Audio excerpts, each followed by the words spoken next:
60 seconds no Lesh, 40 seconds no Abaddon. I was gonna say this should be enough, but I'm gonna reserve my judgment of what is enough now. I'm gonna have to wait and see how this goes. All right, we can see that shard from Viper going to work onto the tower, and the minus armor from Snapfire. They're decimating these buildings, and Quincy Crew looks like they're gonna somehow win this game. I don't even understand what I watched.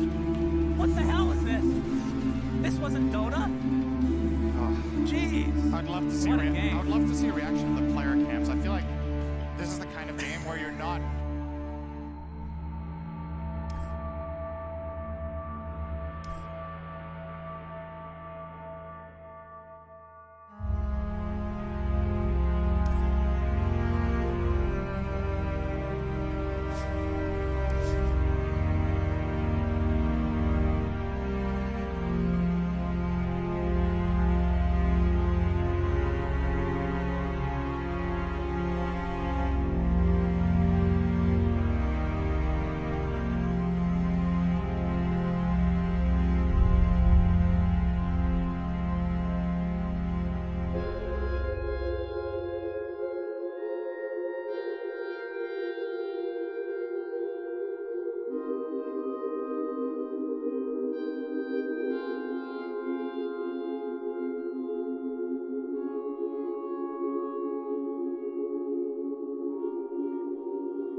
as usual.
Played in I-League, they played in DP, like, it has been this similar picking. Ah, that's great. It means they did their research. They'll be ready for this.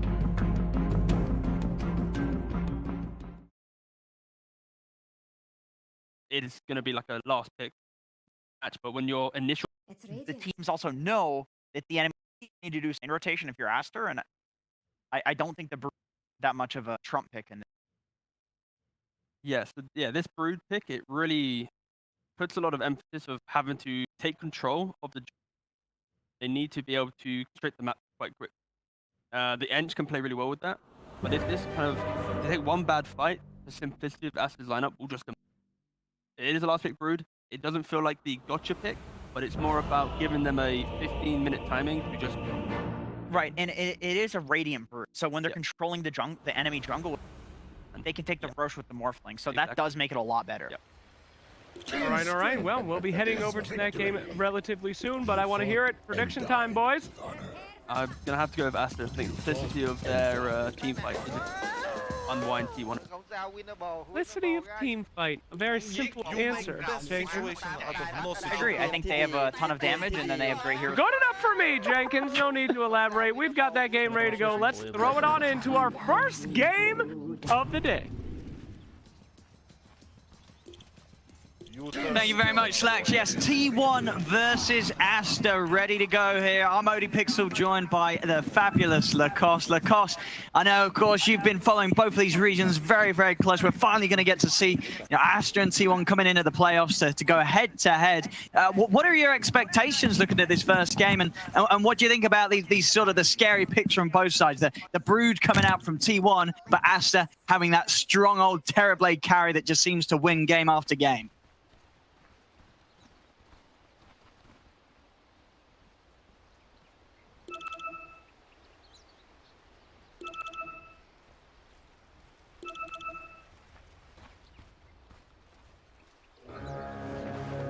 Okay, I think Acosta's just making his way over a few technical hiccups, but don't worry, that means you're stuck with me, just me for now. But here we go. Bouncer runes are spawning, and we're going to see any action. It doesn't look like it. Monet has a bit of a look in at the top, but of course not wanting to get involved. And we'll see what lane setups we're going to have. Anything surprising? Doesn't look like it. Cuckoo obviously starting up top on the off-lane Brood. We're going to have Zephyr up there as well, trying their best to put some harassment onto Monet on the early levels. Bottom lane, 23 Savage playing that carry morph. He's going to have to do it into the rather spooky lane here at the Phoenix and Mars. XXS Mars and Borax Phoenix at least still have one hero, and definitely could be a lane. No ways. Oh, there we have it. You're in. Lacoste, how are you doing, sir? And I'm back. Yeah, I'm good. I'm good. Yep, definitely. T1 against Aster. the best coming out from the both regions. T1, the team that improved the most in the second season. Definitely a team to look out for. 23 Savage and his signature hero, morphing on the bottom lane, paired up with the Lion. This is the standard tier 1 lineup that I've seen throughout the second season. Whitemon really does well on a Lion, been able to get so many clutch initiations once he gets a Blink Dagger. But yeah, looking at the lane setup, morphing against Lion plus the good old school combo. We have Mars plus a Phoenix and Broodmother. Panel talked about Cuckoo, Broodmother, you know, not been impressed the most compared to some other Broodmothers, but I hope he's been practicing. Ah, sure. I mean, and this game, when you look at the Brood, can you see why T1 wanted to go that way with the ending of the draft? Is this a good Brood game, or are you looking at Asta's lineup and feeling that they have got ways to deal with Cuckoo and his spiders? It looks like a good Broodmother game. They don't have that one hero that can just go in and park himself in the lane. Probably gonna need to be Mars when TB goes back to jungle, but we'll see. Because like Lina is not sustainable. You want to give all the levels pretty much to Broodmother. Enchantress can also get some farm in the jungle and leave some solo XP for the Broodmother. Get that level 6 early on, start to pressure the tower, and to go back to Cuckoo's Broodmother. He's been the only Broodmother that I've seen that invades enemy triangle. Okay.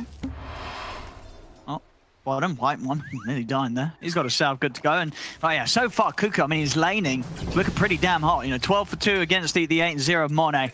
Having that lane advantage here as there we have it. He's not having a fun time here. We saw earlier, you know, Zephyr just harassing Lanham out of the lane and actually able to get the first blood on him. So I mean, this top lane is, I don't think it could be going any better here for T1. This is a fantastic start up top. And Lanham, he needs to be more careful. Usually he's the one playing these tanky position 5s, playing the Abaddon, playing the Treant Protector, so much better at trading. This time around, it's the Nyx Assassin. Lanham. Oh, he's dead. Easy kill here for Cuckoo. I mean, but it doesn't seem like a fun Nyx game to play. You know, Lanham very much struggling anytime he comes near Zephyr or Cuckoo. These heroes deal with him very easily. Yeah, usually when I see Lanham, he goes Nyx, Nyx, Nyx. This time around, it's just one sad Nyx. And they collapse on the mid lane. Cuckoo, I love this rotation. Goes to the mid lane.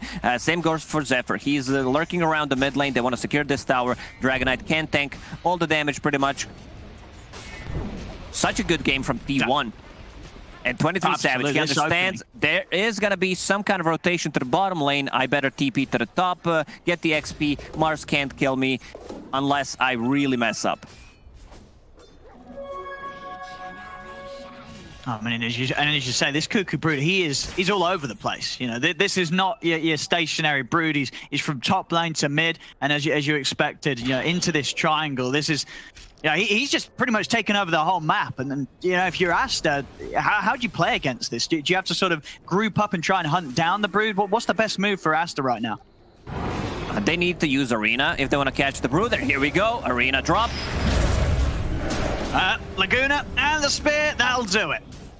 I throw everything down here onto Cuckoo, but oh, I guess he got died to a neutral creep, Lacoste.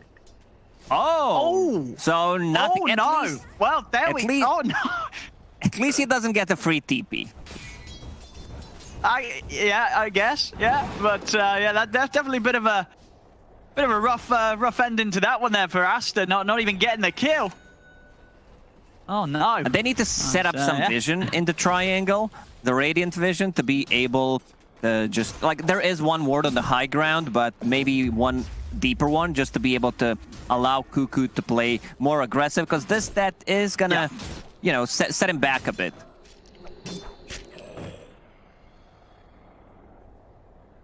See so far, you know, coming up the sort of carry matchup still. 23 Savage with nearing a 1k advantage against Mono. Still going to be a very slow ramp up here for the Terrorblade. Whitemon right down bottom, trying to find his level 6. Terrorblade doesn't feel really like a carry right now. Needs he has same amount of farm as Enchantress pretty much. So yeah, position 4 Terrorblade coming into your pubs. Zephyr definitely the scarier of the two right now with how much pressure this Enchantress has put on.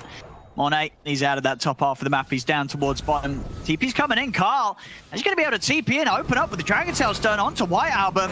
If they've got enough burst, they have. Their fingers up. That's going to be White Album gone.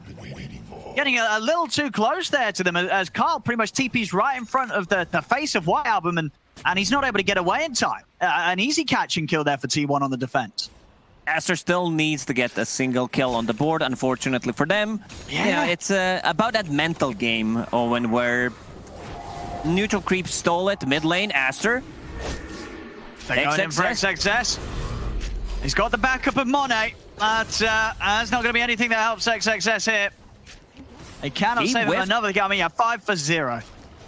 Both of his abilities used, didn't have anything left to give. This Enchantress has been very active early on. They've been controlling the jungle. And something that I mentioned, you know, the Cuckoo trying to invade the enemy triangle. And here he comes again. Because this is where the most farm comes from for TB. Yeah, absolutely. Yeah, if Cuckoo can sort of make his presence known around here, going to cause a lot of issues for sort of the farming pattern that Mono wants to get back in. And see him back at base, you know, deciding where to head out, where is actually going to be safer for him to farm. And it's not an easy decision to make with how much control T1 is just exuding across the map here in these first opening minutes. Bottom lane, Carl will get caught in the arena. And they'll have the burst for the DK. So again, Aster trying their best here with the group up. They bring the full 5-man down here to get a kill. Ideally, though, for them, on top of that, they need to get an objective, and they will start pushing towards the tier 1. Problem is, top lane, they're starting to get some pressure onto their own tier 2. 23 Savage and Cuckoo pushing in. Glyph already used by Team Aster, so they need to force a rotation. Right now, they have way too many heroes at the bottom lane. Like, TB doesn't have a meta. Jackie, pause the game. Oh. Okay. Briefly unpaused. Apparently, that's allowed. Don't click F9, Owen. We do not want to test it if we can pause the game. I don't want to test the F9. Don't press F9. Hands off keyboard. I'm just using my mouse right now. Some deep vision set by Team Acer. 2 wards, pretty much covering the same spot. They see TP rotations on the outpost possibly, so even if one gets devorded, the second one will still give you that vision that you need, something that you don't expect. And Cuckoo on the top lane, taking care of the outpost. Hood down, going into pipe to be able to tank up. This is where the most damage is going to come from. Early magic damage from Lina, from Mars, so he wants to be able to tank up his team. They could potentially go inside the pit, like if they get to 2 kills. Right now, Dragonite getting closer to Blink Dagger, so once he have that, it will be much easier to set things up. There will have that instant initiation. We go Aster, out on the hunt. They want to find Cuckoo. They want to find that pesky spider. See if they can get the catch on him, Cuckoo. They've got their arena. Spiders are gone. And Cuckoo, he'll try his best to dodge the spells. We'll dodge a fair few of them. It's a good effort from Cuckoo, but unfortunately for him, not enough to save his life. As Aster, they'll be able to take him out once again. Yeah, they need to be playing around the Broodmother. Broodmother is super key. If there's one stun, pretty much one spell that can keep them in place, possibly Lion, and here we go. Smoke coming out from T1. 23 Savage, Mask going into Yasha, SNY, just to have that status resistance against all of these stuns. White Album, that's full, Yule's done. And he's going to be heading back, won't be caught off by this movement. Heading back to refill the mana. They won't find anything with the smoke T1. Cuckoo back in action, ready to start putting the pressure on in the middle lane. Monet finally finding himself some good space down bottom, but still needs a fair bit of time. A lot of recovery still needed here from Monet's Terrorblade to catch up to the likes of Cuckoo and, of course, 23 Savage, who's having a fantastic recovery after what was a tough laning stage for him, at least, that Aster did put against the Morphling. So far, 23 Savage has been farming, not involved in a single kill. Once he has that SNY done, status resistance is going to be great. They don't have that real save, like they don't have a saving tool, they don't have a Glimmer Cape, nothing. Nature Attendance, not even skilled for the Enchantress. Zephyr wants to be able to scale, and he's going to become like that another core from position 4 once he gets the items. Oh, absolutely, yeah. Of course, even able to grab some of these TB illusions, get them to farm for himself. You got to watch out for Zephyr's potential as the game goes on, as we've already seen 3-0-1. A very good start to the game here from the Enchantress. Zasta and T1 getting close to one another again. Cuckoo sending out Spider here, lone. A scout Spider to get some information. We'll die for it, but it's valuable information the young baby Spider gets for the team. Lanham thought that they were doing Roche. Will bring numbers, take back the outpost. So they get some extra XP. T1 kind of slowed down the game a bit after those 2 deaths on Cuckoo. They do not want to risk too much. Is there a smoke available? There is one. I guess they're just waiting Carl to finish off the creeps on a mid lane, and they're gonna smoke. They know that there's going to be the temptation from Asta with the ults back online to group up and try and hunt down someone. T1 want to be the first to strike, and they catch Lanham. Not the biggest, the core kills. Here's Nyx is out. And now down the mid. See what sort of pressure they can put on with the Nyx assassin gone. Just losing a component of Asta's setup and teamfight might be enough to really make Asta think twice about how they want to fight here. It seems like they don't want to go. Yeah. Might go inside the pit. Like, they have enough damage, they have enough sustain coming up from the Morphling with the spiders. So it's gonna be it. Mars getting closer to his Blink Dagger. That's gonna be their form of initiation. White Album, however, I've seen pretty much every single Lina going for more of a right-click oriented build. This time around, he wants to get Ether Lens. Just more cast range. Zephyr, nice tornado there on pretty much everyone, slowing them down. Roche dropping low. Yeah, T1. Are they going to get away with this? It looks like they will. Asta not able to step over in time. As, there we have it. Aegis picked up by 23 Savage. Now he's going to be feeling even more safe as he gets that build up towards the E-Blade. E-Blade against T-Blade, very effective. You can easily blow him up. Always going to be that threat, especially amplify the damage coming out from your Lion. They're going to have huge amounts of burst. I mean, of course, trying to build up his health pool here. Monet getting the S and Y after the Dragon Lance. He'll have a good amount of strength, good amount of HP. But, yeah, so that overwhelming burst probably going to be too much for him to deal with. And as of the moment, no sort of defensive items or capabilities from the rest of Asta. So if they do find the focus onto Monet, it's going to be rather hard for Asta as a team to keep Monet alive if T1 find their target. Everyone's itemizing more for themselves in this game. You have Phoenix going for the Spirit Vessel to be able to go through the stankiness of a Morphling, Dragonite, even Broodmother once she uses that insatiable hunger. And next Assassin, that's just a classic Lanham build. Falcon Blade, position 5. Does not get more greedier than that. I don't think you can even, maybe Hand of Midas is a bit greedier, but it's up there. I mean, it's yeah, definitely one of those items that you find there's just some pro players that they just love it. Like support, they'll be building Falcon Blade. Doesn't matter how the game's going. They sort of just see it as a crucial part of their hero's build-up. Yeah, that's what Lanham has been doing. I don't think anyone else is being as greedy as he just Lanham. Does. It's Lanham. Like he plays ABBA, position 5, phase boots pretty much every single game. Orb of Corrosion. He wants to go in, get those right clicks going. Bottom lane, tier 2 tower going down here. And they'll put the fortification. T1, they don't want to stick around though. Well, that's a lovely I guess one. Who's getting that? They give it to Phoenix, but knowing Lanham, like he wants to get the hands on the precious. Yeah, Lanham is like Golem, dude. Like for gold, he wants all the gold in the map. Look at him, like he's taking this safe farm right now. Wants to get his blink here, Lanham, but still quite a bit away. XXS gonna drop the arena onto Zephyr. Oh, no, super he's gonna tanky. have quite enough burst. Zephyr's pretty tanky, yeah. Zephyr, he's gonna start walking this off.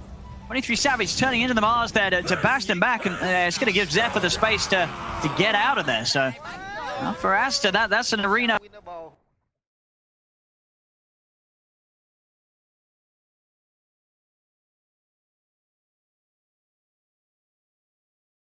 Just the Ursa Mag seems so much like their take on what was currently working. those are like heroes that they were already comfortable running. Yeah, But they exactly. generally didn't pick them together like this. That's right, And exactly. They're all strong, and now they Perfect, yeah. combined it. The flavor of the meta, because that's what you want. You don't want to just blindly copy it. Imagine if they tried to copy Nigma. We're Nigma. We know exactly what you're doing. I like what they've done. Yeah, definitely like what they done as well. I also see where what is it? Virtus Pro, they already qualified for the points. Came top in their region twice. Team Nigma, they need top 2 for guaranteed, and they can be top 6 for almost. We are ready for the kills. So I'm gonna give you all over to our commentary duo. It is Cap and Kyle. That's right, we're here again. Second opportunity to be able to cast this series between Virtus Pro and Team Nigma. And let's go ahead and give everybody a bit of a refresher as we're going to head into the game very shortly. Kyle, draft-wise, stakes-wise, what is going on here? Oh, I mean, at this point, Nigma are kind of in a must-win scenario. They have that extra life. They're in the upper bracket, but they need... They need to go so far through the tournament, right? That being dropped out of the upper bracket right away would be unfortunate. Unless they want to make a rerun of their TI7 CI. Indeed it will. And, obviously, Miracle not at 100%. We'll see if he has the makings of a Jordan flu game in him. Not the flu, of course, but...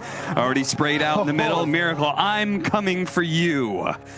Apparently, they're feeling confident about their chances, even with a bit of sickness, to be able to take on the best in Eastern Europe. Yeah, and like the president said earlier, the previous time Nigma had to remake a game, this is not new for them. It is same heroes, same draft, same starting items. Go play Dota 2. And I believe we started off with an aggro tri-lane last time, right? And this time around, it doesn't look like we're going to be doing that, as we're going to be actually keeping 2 supports at bottom, or the support at bottom lane. We're not going to have that Ancient Apparition, Dark Willow, Ursa tri-lane that I believe Jenkins was talking about. I don't know. I think it'll be tough to see, honestly. I'm kind of partial to the Willow and the Mars in this laning phase. Kind of same goes up top with the AA Ursa, although we did see a pretty solid like first lane or first wave. Did we get that far? We got about halfway through the first wave. Because I remember talking about Kuro getting 2 stuns off. But you can see Kingslayer with the E-spam. Very good at zoning out line, especially when you start boots first. Yeah, and then Axe versus Ursa. Always kind of a fun matchup because Ursa is actually going to try and attack the Axe every once in a while, try and push him out of lane, but at the same time, he's in danger of taking too much damage from spins and battle hunger, and he won't be able to play for that. Miracle throwing out a tornado here to make sure GPK does not get denies in this lane, and that is the important part of this matchup, right? Mag has such a huge attack damage lead. I was about to make the same point. You can see 72 plus 17, and that's level 1 in power. Invoker right now sitting at just 61. You can see Miracle, he went for the double null starting item build because you need to get more damage to be able to contest Mag for last hits, because Empower, unlike a lot of other plus attack modifiers, also affects denies. Yeah, and as most Quaswex invokers do, he's going to be focusing on a lot of harassment and seeing if he could possibly move GPK out of lane. The funny part, the success of Quaswex Invoker is kind of interesting because it should be even worse in this patch, laning-wise, when Bottle and Water Runes and everything is such a big deal, right? Like, normally this hero operates off of, I'm going to harass you so much that you can't play forward in lane anymore, but there's just so much regen available. Yep. You had a lot of mana issues as Quaswex Invoker. You really don't anymore. And in addition, I feel like, you can see Nigma just used it as a replacement for Puck. Miracle plays it in a similar fashion, except Invoker scales a lot harder. You have this late game I win button with the Cataclysm, and they have been excellent at setting it up. In this game, you'll have a bunch of disables, notably the Mind Control Taunt. If you land that on 2 or 3 heroes and drop Cataclysm, like, people just get deleted. Yeah. Absolutely. If they don't die to just the Cataclysm, they're probably low enough for a Cooling Blade, in which case that could be even worse for Virtus Pro than just straight up dying. A little bit of trading of tips here late into the night. It's currently little bit past midnight here. Oh yeah, we've been training for this all year. Many late night rides home in the van in Sweden after 2 or 3 a.m. as the EU DPC tended to get very late. And you know, Nigma, they were also, I feel like, on the later end of those schedules most of the time, them being the prime time draw. I'd be curious. Remember, in the interview, Quinn did say he favored Nigma's draft. He specified, is it the same draft? If so, he liked this. Makes sense. The Spectre in the late game is going to be very effective against this support duo of VP. I mean, I hate playing AA into Spectre. It is a miserable, miserable time. Yeah, that's fair enough. Do you actually like fully agree with him that you prefer Nigma's draft all the way? Because I was kind of like, I personally anyway, like Virtus Pro's, just that the Mag Ursa is such a powerful duo throughout the game.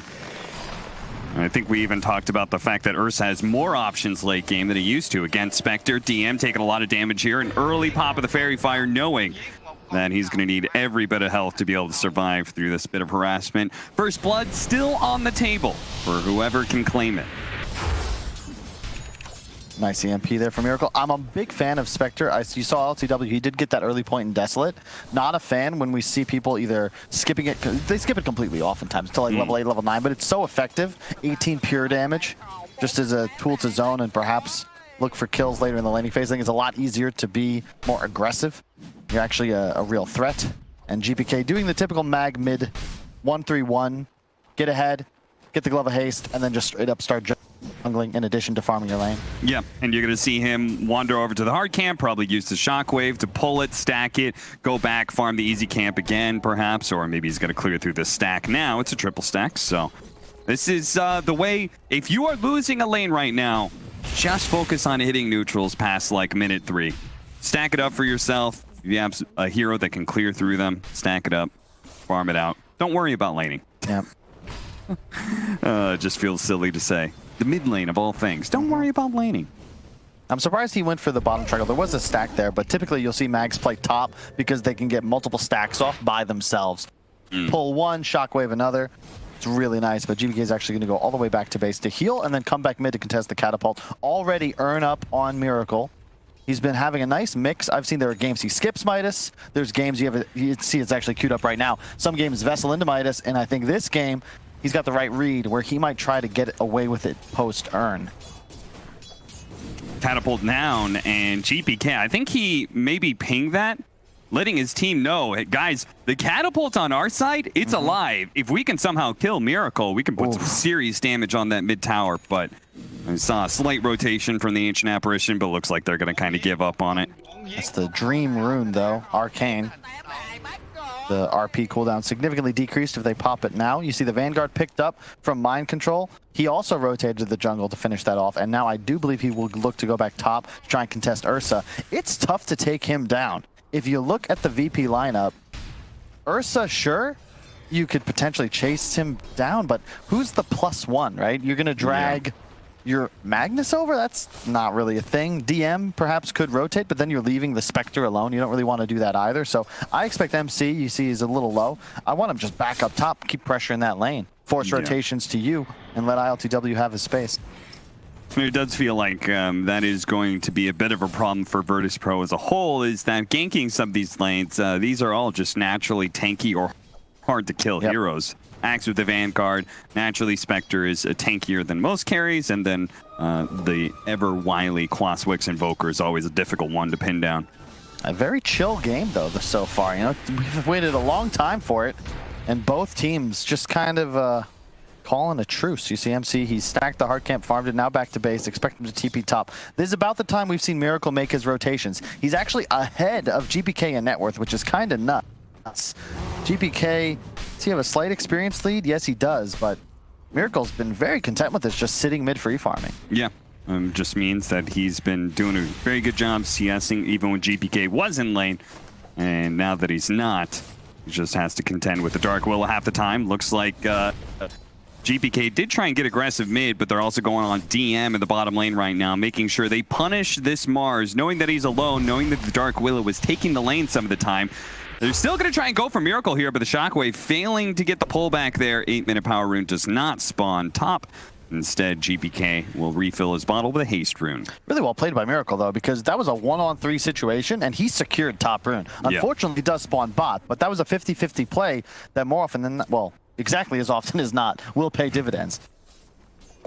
VP prioritizing these power runes, though, because they represent kills. You know, Mag with a haste rune now a threat. He'll likely stay off map, but, you know, bottom lane, there's an arena set up. ILTW, you can see he actually moved off the lane. The moment that haste rune's picked up and GPK's off map, that's a threat. He has to play safe. And the funny part is that Mag is so proficient at being able to hit neutral creeps that GPK can be off map but not lose any momentum in his own farm. So it's interesting and good plays by both sides of the table here. What do you think about this Miracle building up? He was like, am I going to go Spirit Vessel? Maybe I'll go the faster Midas here. It feels like in this slower game where it's 9 minutes in, we've yet to have a first blood. Feels like it's a Midas game first. Yeah, it really does. And the thing you've got to be concerned about is, you know, what BSJ calls the must-win Ursa timing, where 16, 17 minutes in, especially with the Mag, you have Empower, you get Roche, or Diffusal, and you run at the enemy heroes. That would be the concern. I think Miracle's making the right choice if he goes for the Midas, because if you think about it, what does the Vessel really help you with? Yeah, it's a bit of added damage, but there's no real high sustain heroes on the enemy side. Ursa can obviously purge it off himself with the Enrage. Yeah, it's definitely much more important when there is some sort of natural regen hero, your Dragonites, Timber Saws, those sort of things. Exactly. And he's going to have it almost straight up. 2,000 gold saved on Miracle, so do expect the Midas. And that is an interesting timing when you consider GPK. He's going for Blink first. So the opposite idea. He's already got his built-in farming mechanic. How might have first blood? Yeah, there it is. Mind control. Managing to find the opening. I'm guessing Kuro was able to lead off the stun, the follow up the call, and then they bring the Spectre up to top lane to be a part of the kill, but actually parks down back at bottom lane. So I'll be interested to see if Virtus Pro try and pressure the Spectre as a result of him using the Haunt, but... And Midas on the way. I gotta say, this is... You gotta assume good for Nigma here. Like, they got it's almost like VP's like, hey, are you sure we've delayed the game long enough? Maybe you'd like an extra 10 minutes to get yourself situated, because so far, I haven't seen a gank. I don't think I've seen an enemy core cross the river. Yeah.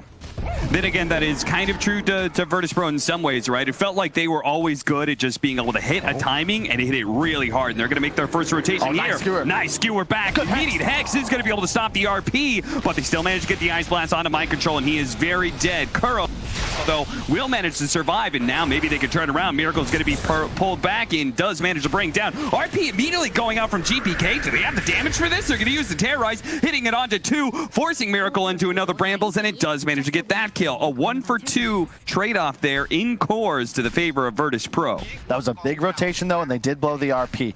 Incredible Hex from Kuro. Didn't know he still had reflexes that good. GH, unfortunately, could not steal RP back because he had swiped Shockwave already. But bottom, there was no Haunt on ILTW. He's just going to keep camping bottom, farming. I think you take that if you're Team Nigma.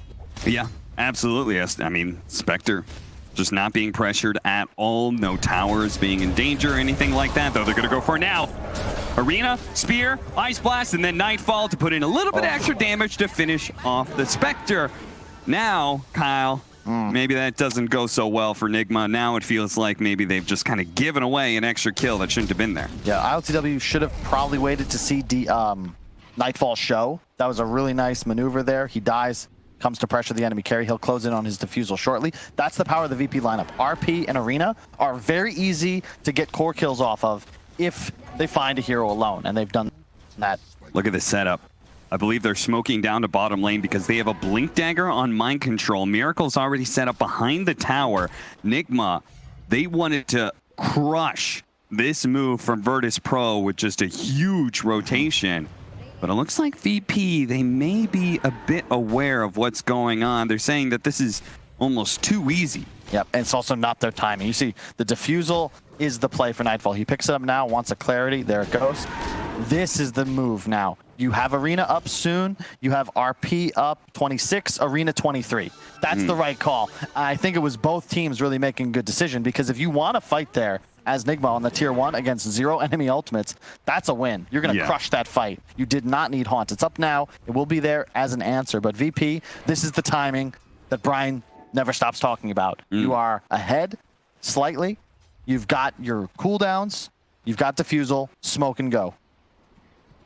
But they're not going to make the typical move into the enemy safe lane to try and secure that tower. They actually start smoking up to top, and then GPK decides to move bottom. I think because they spotted Miracle, and they deem him a great pickup. They can skewer him back into the Ice Blast. Sure, the spear misses, but it doesn't really matter too much. They've got the kill anyway. A big pickup. They identify Miracle as public enemy number 1. And GH has got to watch that. DM is a savant at toggling Bulwark. You will never get spear, GH. You have to just trust in that. Mind control. Setting up now. Miracle's dead. They do know where DM is here, but they don't really have a ton of damage behind it. They're going to pop the Haunt, but ILTW showing up. Okay, the line does manage to catch the Ursa for a second. They're going to control him for a while. The Terrorize is coming in. They do manage to hit it too with that. The Arena Spear going out. The Ice Blast on top of that, but no one here to be able to commit onto ILTW. The rest of Virtus Pro are saying it's time to back away. And as you say, he's never going to get that spear. Looks like GH found the opening to be able to pin save to the trees. It is just not my day-to-day, Cap. It is certainly not. Maybe it was a 90% chance to never get the spear, and he found the 10%. That's such an insane steal, though. It's an extra stun duration on an already incredibly long stun, high damage, high disable. So hell yeah, you're gonna go smoke. You don't have Haunt, but it doesn't matter. You got a Blink Axe. Does Crow still have Finger? Yes, he does. They find anybody and they are dead. Nice, maybe smoke break from Yeah, this is cool. This is cool. Kingslayer, he knew about this smoke rotation. He's still going to be found due to the fast reactions of mind control, but they knew this smoke was coming, and in a way, I believe Kingslayer was positioning himself to try and break it. This is nice, though. It's about taking control of this mid-tower area, and you can see the sentry and then the ward on the high ground placed by Crow. Is it just a sentry? Just a sentry. You want to just control the Roche pit. The longer you can buy time, it's not even the first Roche, it's the second Roche that's really big to delay. Hold up, MC. Ooh, thought he might go there. Yeah, with a double damage on GPK. Is he done with an Echo Saber too? Oh, Mind Control's gonna make that jump. They do have, what was that, big pullback? The Finger of Death is still gonna be enough though. The Ice Blast with the Bedlam is gonna be an equal amount of damage here that might just be able to finish them both of them off, and yes they do. Both Mind Control and Kuro fall in exchange for killing the carry of Virtus Pro. Going back in, GPK looking to manage to get the Shockwave Skewer on in, but it does cost DM his life as he gets burned out for the EMP. GH able to finish him up, but the final hit from GPK is all they need to be able to put Miracle down. 3 dead on the side of Nigma. And that right there is why you said, Cap, that you love Core Mag. It's not about the RP, it's about now the ease with, well, not ease, I suppose, but you can Shockwave into Skewer. You were not able to do that before. That's easy as pie. Okay, well. That is, Skewer used to be a hard ability to hit. Nowadays, you just blink anywhere close to somebody and Shockwave them, and whoop, free Skewer. Yep, and that, it acts as an RP there to get the kill on Miracle. He made a cool play, though. Deafening Blast the Willow to prevent the attack out of the Shadow Realm. Oh, that's good. Unfortunately, not enough, but I like that he's still thinking quick. And ILTW did take top tower. A lot of these deaths from Nigma that don't involve Spectre just buy him time. Yeah, his net worth is lower than the Ursa, but that's the nature of the hero. This takes a lot longer to come online. But obviously in the late game, you'd much rather have the Spectre. Still Spear on GH a little bit longer. Spearing away the illusion. GH does have an Ether Lens, and that means an incredibly long spear. Throws a long-range ward, but the sentry was already in place from Virtus Pro. They know and their tricks and their focus on being able to control the mid lane. They're going to smoke up through this lane, though. See if they can even out things when it comes to map control. See if they can also claim the mid-tier 1 tower. But Rubik, especially with Spear, so good at pushing out lanes, and they saw LTW. They know that the Nigma team plan here is to play away from Spectre and have him pawn in. But yeah, the Spidey senses are tingling. You need to get the hell out of dodge. No TP. Thank you, JJ. That's a little awkward. But keep in mind, where is he dragging VP to? The opposite end of the map. They are not around Roche. It's 17:30 into the game, Cap. Sure. And they haven't even sniffed the pit. ILTW is going to poke his head out here. And DM backs away, but I believe that's more of a feint than anything, as they are going to try and go for this Spectre immediately. Going to be used as Nigma's making the move onto mid lane, but at the same time, looks like they didn't quite find that initiation. Oh, Mind Control overshoots it for a second, but they still manage to get the combo down. Finger. Oh, he's low, but the Terrorize is going to be able to come in. He needs a spin. He needs it badly to be able to get this, but the Enrage is already out. Nightfall's not dying here, and now GPK pulls Kuro into his inevitable death once again. Cap. They had a 3-second CD on Finger. Oh, 3 seconds, or they would have almost certainly got that kill on the Ursa. I don't want to put too much blame onto him. Miracle has to go back for the item. My DM, he knows it too. He's like, you came back for this neutral item, and that means you're dead, Miracle. It took them a while, but VP have the opening. 3 heroes dead. Mid tower? Nope, Roche first. That's going to be the answer. You can't stop them with no Invoker and no Haunt. They just don't have the team fight. GH, be a little careful. I think you're solo killed by an RP here. Not even needed. Once again, Shockwave Skewer into the rest of his team. Kyle, this is such a huge momentum shift, and I don't want to put too much blame, but I feel like in some ways if ILGW was just a little bit more patient in the trees there and wasn't forced to haunt in that situation, he lets his team just make that initiation. Everything changes. Oh yeah, it forced them to move quickly, which then gave VP the opening to take the fight they've been looking for a couple of minutes, but without the threat of the ILTW Haunt, which acts as a blink cancel. It's a big deal if all of a sudden you know exactly where GPK is and can prevent him from initiating on your back lines. Didn't even need the RP, so VP still totally in control of the map. The net worth, sure, it's only 1K, but VP are a lot further ahead right now at this moment. Yeah. Nigma are playing for later. That's a Midas Rush Invoker. That's a Spectre. They're still just fine, but they're going to need to sharpen up a little bit. The power spike on Virtus Pro's team right now and probably for the next 10 minutes is so much higher than the Nigma's lineup. A missed or spike there, DM. Looking for his opening, but a telekinesis prevents him from getting off the spear. Kuro, nice 2-man call. They're going to be able to throw out the Sunstrike. That brings DM a little bit low, but Mind Control is certainly in trouble. Spear to the trees. A counter terrorize going out. Is that going to be enough to save Mind Control? The Shadow Realm, and there it is. Kingslayer is able to finish him off with that chilling touch. Really nice job there from VP. It's all about just throwing out spells and letting Nightfall finish the kills for you. He has the Aegis, so he can play a lot more aggressive. Getting some vision down. Ice Blast. But it looks like, GPK, he was ready to go. He pops the BKB just to make sure he knows it's the big kill. In fact, they're going to go for extras here. They managed to get the spear out. GH, he's caught underneath this tier 2, and they're going to let Ninefall chase by himself because, after all, he's the man with the second life. This is so good from VP. Like, they're strong right now. They recognize how far ahead they are, and you can see how easy it is for them to execute kills. A solo RP BKB, that's uninterruptible. The only answer you have as Team Nigma is if somehow GH is able to steal the RP and counter-initiate before the skewer can come out. That's very difficult. He does not have a Blink Dagger. That item, though, for Kuro, with his Blink, maybe they can look to get aggressive, but I love how VP, they commit hard. Ults used immediately, find kills, find towers, use your spells, back off, reset. When they come back up, run straight across the map again. Yeah, this is what we were talking about at Virtus Pro. Like, when they hit timings, they hit them harder than I think most teams do. Maybe even the hardest of any of the tier 1 teams is, you can see Virtus Pro just smashed Nigma in a couple of team fights. Playing back for a second here, as I have to imagine there's a fresh item coming the way of Nightfall. And I just want to point out the level disparity. GPK he is level 18. Oh, Cataclysm to reveal.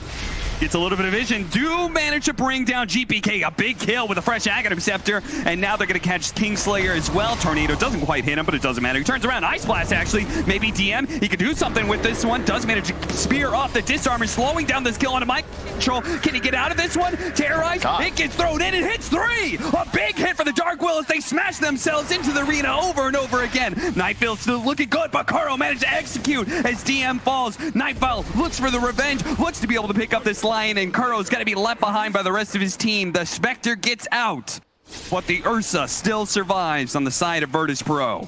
That was huge. So we missed the initial initiation. That was just a straight up blink taunt into Cataclysm. That's the combo we were talking about. That's why you rush the Midas, because now suddenly your pickoff potential is nuts because you have global threat from both cores. So MC, no matter where he is, even by himself, he's a threat for a solo pickoff. And I just mentioned GPK. He was 4 levels above the entire lineup of Team Nigma, and he got picked off at the start of the fight. That'll slow down their timing. The Aegis only with 1.5 minutes left.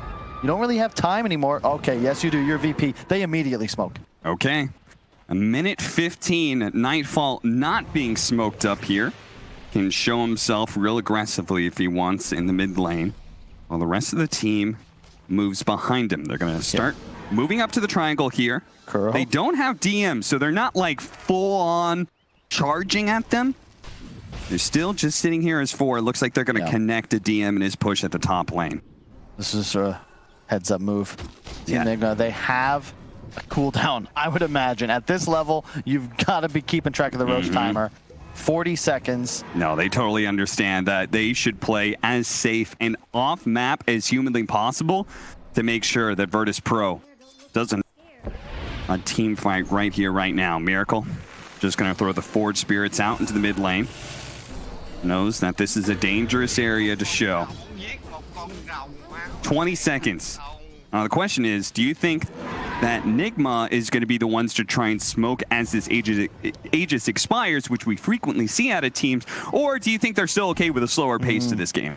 It's tough. They just don't really have an answer to the RP until that item's picked up. So this requires some pretty fast fingers from GH, because that steal, like, think about VP. They picked Mag. We forget the draft. It was a long time ago, but they picked Magnus into Rubik. Yes. They knew this was a possibility. And we've seen this scenario historically many times in the past. Like, you used to not pick Mag into Rubik ever, but the hero concept's changed a lot. It's more farm-focused. The Skewer Shockwaves you've already seen, very successful. It's not as all-in on RP, especially as a core. But they also have the MC taunt. So you've got to have either GH or MC ready to immediately counter-initiate, because otherwise he's going to BKB, RP, and Skewer Miracle back into the waiting arms of his entire team. Yeah. That's troublesome. And do you think that's always going to be his target? Like, Miracle is the best target to go to? I would say so, yeah. He represents so much damage. I mean, yeah, it's like, this is an axe that doesn't have, like, a Manta shard or anything like that, right? This is an axe that is ultimately an initiation tool for Cataclysm. He is just purely a delivery mechanism for somebody else's damage. And I love this build from LTW, too. The Echo Saber into Manta, it looks like Diffusal's queued up. That's the max haunt in damage build, right? You catch somebody out, Spectre comes in, Manta Diffusal. If you're getting Desolate procs, like, that is an insane, an absurd amount of damage output, and it's very easy with the Cataclysm on top to have enough for the axe execution. In fact, you probably don't even need it. Absolutely absurd. As it also really good against, I mean, all these strength heroes do have mana problems to some degree, right? Like, Ursa hates it when his mana is burnt out. It sucks so much. The active, too, is not bad, right? Yeah. You can maybe not kill a Willow, but hang on. You know, Miracle's down here, but he's already ghost walked. He is probably fast enough to stay ahead of Virtus Pro's move here. Yeah. I love the amount of emphasis Kuroki's put on controlling his own jungle. Look at that. 4 sentries. They got 2 wards up right now. It's all about controlling your own side of the map. You saw there with the vision toggle. VP, they've got a nice ward near the Radiant Ancients, way over to the left, but it's Nigma who are playing around their wards and just daring VP to walk up high ground with that vision. Yeah, but I think Virtus Pro has read that Nigma earlier, they forfeited their triangle, and instead we're playing the right-hand side of the map. They read the fact that there was a ward inside of their own triangle. They deward that. Now it looks like they're beginning to move forward and take over this area, but Nigma's just shifting over to the other side of the map now. And there's the Diffusal pickup. So, yeah, there's a net worth advantage for the Ursa, but in terms of actual items acquired, it's pretty even. And this is about that point where I think as VP, you've got to look at that deciding fight to get a big lead, because it's going to start getting spooky for your draft. We get a little 4 or 5 minutes later into this game. Yeah. And you certainly want that second Roshan, that's for sure. And that is going to be coming up. 10 seconds. Cataclysm coming in. DM blown up immediately. Buyback. They drop every ultimate they have for that one. GPK being harassed by this Spectre. The buybacks coming in from Virtus Pro. They're saying, okay, you used all those big ultimates. Now it's our turn. Really well done, though. You saw that. A double hit. They go immediately in on DM. Obliterate him from the map. In the meantime, LTW, he solo killed the AA. He just hops on him, Manta Diffusal dead. There's no save mechanism for him. Nice blink. Nightfall. Trying to get a little damage there before the blink away. Miracle, though, a bit too wily for him. Actually, he did have a Glimmer Cape, but LTW, the discipline man, he had his own dust. Well played. And he's got another one. He's going to make sure this Ancient Apparition is never allowed. If Nigma are always the ones initiating, then there's never going to be an Ice Blast in this regard. No. And that's the way you're going to play it. If they can get one more like that, it looks like Nigma would take a slight lead. VP trying to prevent that, because as you can see, Roshan, is that a spawn up in 7 seconds? Yeah, it is. They're trying to finish up this tier 2 and then sweep back to the other side of the map, I think, in time for this Roshan, but it's so fast. Vision did not linger. They will see it. VP does not know yet. They are setting up on Miracle top. Desolate allows you to do... Oh, GPK, this would be a really big one. Really, really big. If they can get that pick off, then that's the opportunity to do Roshan. He's just out of range. He knows exactly the vision radius, and he lets the illusions take the tier 2 tower instead of trying to take it himself. And that alone, that discipline, is what is the difference between Miracle getting picked off and staying alive to continue and control this game. That is just nuts. You can see Dota very much a game of inches and seconds, or pixels. Roche up. Miracle now playing with the Blink Dagger bots. He's going to be very annoying to deal with on the side lanes and continuing to exploit the global advantage that their draft has. They take a gold lead for the first time since the laning phase. Miracle shows one more time, just a kill the creep wave, blinks away to the trees, TP's out immediately. Virtus Pro, remember that double buyback. They were supposed to take advantage of a time when ultimates were on cooldown, but they haven't. Finger of Death is back, Haunt is back, Nigma is fully ready to go. You got to be careful too, because now it's ILTW. He's got buyback in his pocket. There's this weird buyback disparity where earlier on in the game, you kind of allow the Spectre to blow his cooldown, buy back and fight him. Now it reverses, where suddenly ILTW, yeah, he'll throw his life away for an objective like Roshan, because you're going to do so much damage to yourself. You're going to use so many spells that buyback haunt in, that's devastating. You don't have any issues rejoining a fight as the Spectre. You got to be careful. All spells are off cooldown. BKB, they were waiting for on DM. Oh, but that's so cool. He's going to get a Silver Edge on GPK. Yep. The only item that provides break used to be Nullifier, no longer. Now they have that answer to potentially kill the Spectre without doing so much self-damage. Yeah. No, I mean, that's so important for the Ursa, right? Because he can rack up the damage on any of these tanky carries. Ursa can out-carry you. It's just the problem of surviving long enough to be able to do so against the Spectre. That damage bounces right back. It could also just be Shadowblade. He doesn't care about the break to find Miracle, because this is getting very annoying. Oh, I'm 100% going to say it's a combination of both, right? Shadowblade for now, they catch Miracle, they win that team fight. Later on, that turns into a Silver Edge. Maybe not immediately, as it looks like he's going to go AC, but eventually that's going to be a Silver Edge. 11-17, 1,000 net worth lead for Nigma, and it feels like in many ways right now, Nigma is doing a very good job of frustrating Virtus Pro, not allowing them to take that big second objective in Roshan, and may just be able to, if they manage to get the right kind of team fight. Not only is it going to be a dieback on both DM as well as Kingslayer, but also the fact that they could take away the gem on the Dark Willow, take Roshan for themselves. And then that Ursa lineup runs out of steam. Nightfall moving in, breaks the smoke. Haunts immediately going out. They got the vision. Mind Control's going to go for DM. Once again, the Finger of Death, the same combo that killed them before will kill them now. Kingslayer is out. They do have the Ice Blast. That's going out, but it's on a dead girl. He managed to use the RP, and GH turns it right back around. But at the same time, the Ursa managed to dodge that one. GPK with his BKB out. Didn't take any damage during that time. He's hunting out Miracle in the trees right now. Miracle hiding away, hoping that he isn't found. Throws out the Deafening Blast. They see him now. They terrorize, goes out. Save. He's moving into position to try and catch out the Invoker, but he's into a creep wave. They do have the Shadow Realm. Can he put out enough damage? The Impale looking to be able to stop him. GPK's after him. And in the last shot, he blinks away from it. He manages to get out. Meanwhile, ILTW has killed the Ursa. There's nothing left on the Virtus Pro side. That's 1, 2, 3, 4, and a 5-man down from Virtus Pro. Nigma, with a loud scream, just wipe Virtus Pro. GH, God, what a quick steal. There's no way Miracle survives it. That was a BKB mag. Mind Control was there a second or two later to follow up, got the 2-man taunt. And that's huge. That's the fight that they were waiting for. You could see they knew DM had no buyback. They exploited that fact, and they have like a straight up nuclear bomb they can drop on any target they wish. That's huge. Virtus Pro has not found the initiation in like the last 3 or 4 team fights. No, they set that up. You saw the cam on Kuro glancing to the minimap every couple of seconds. They knew what they were getting themselves into. Nice blast, but he blinks away before it lands. Miracle may not be feeling so hot outside of the game, but inside, he's moving and grooving. 10,000 net worth lead for Nigma now, as the rest of the team gonna back away. Say 1 lane of barracks is good enough, especially with the Spectre late game advantage. They are feeling themselves now. Have the gem. Let's see this one more time. So DM, we have our highlight. He's already been deleted. You see the steal right there. Nightfall does sidestep it, but MC is there. he's still dead though. Yeah. 1 or 2 more hits from GPK, Miracle would be dead. Yeah.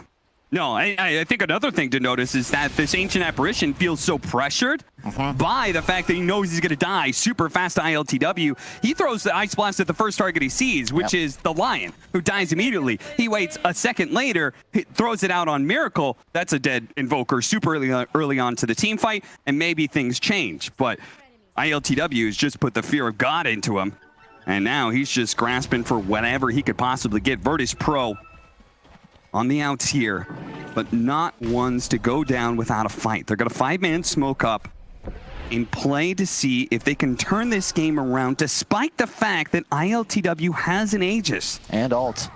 GPK, they're going to break in. Mind Control finds the initiation first with the double Cataclysm right again. That's GPK down. Kingslayer dead as well. An RP that was stolen earlier by GH for style points to be able to kill DM.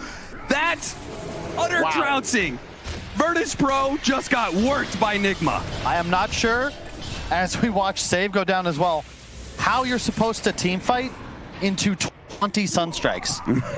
Because Miracle launched those within about half a second of each other, and they just straight up deleted Virtus Pro from the map.